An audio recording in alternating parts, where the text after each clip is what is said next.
All right, Alex, thank you. The healthcare debate continues on Capitol Hill, and this week women called it quits just for one day, and state lawmakers are backpedaling after receiving backlash over a bill involving domestic violence victims in Mississippi. We've got a lot to talk about. Your top 4 and 4 countdown starts right now. After President Trump's immigration ban for 7 Muslim-majority countries went into effect and was soon ruled unconstitutional by a federal court, the administration now has an updated policy, but with a few changes.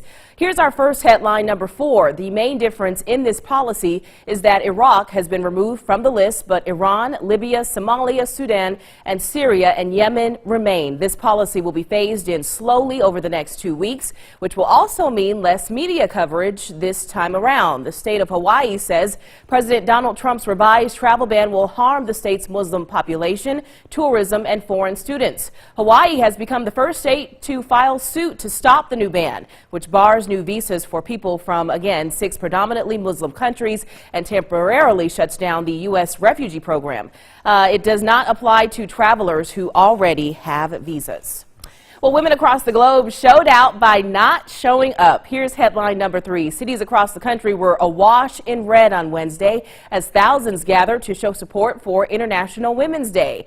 Here are the women you might have missed. The rallies, which mobilized men and women in New York, California, Pennsylvania, and Washington, D.C., among other states, was part of a day without a woman, which organizers described as a day of economic solidarity. Women were encouraged to take the day off and strike to highlight the economic power and significance that women have in the U.S. and global economies.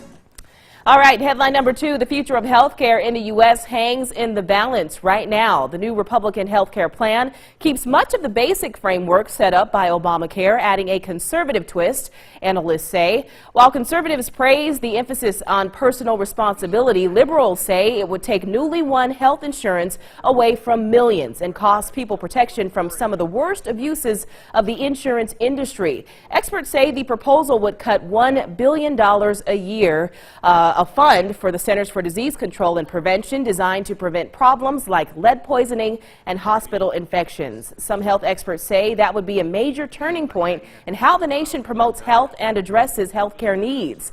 Some Republicans are pushing for the demise of the fund, saying they want more control over how public health funds are spent. Now here's what we've all been waiting for. Headline number 1. Maybe Representative Andy Gibson watched Top 4 last week. I'd like to take credit for our number 1 headline of the week, but I think you, the constituents, did all of the work. The Mississippi Senate is revising a proposal to make divorce less complicated for victims of domestic abuse. The bill died after its chairman, State Representative Andy Gibson, killed it, claiming it would open the floodgates to more divorces. Well, senators added divorce provisions Wednesday to House Bill 1356, a measure originally dealing with protective orders in criminal sexual assault cases. One ground for divorce under current law is habitual, cruel, and inhumane treatment.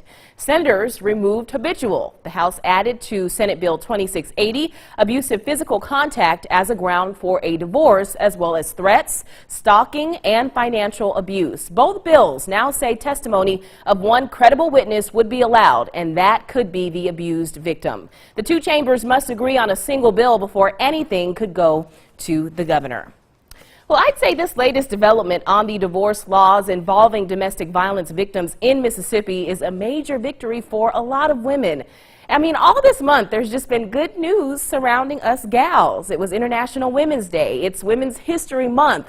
A day without women happened this past week. We even highlighted business women in the community, and there's a Women's of Distinction luncheon coming up where women who are going above and beyond in our own backyards will be highlighted.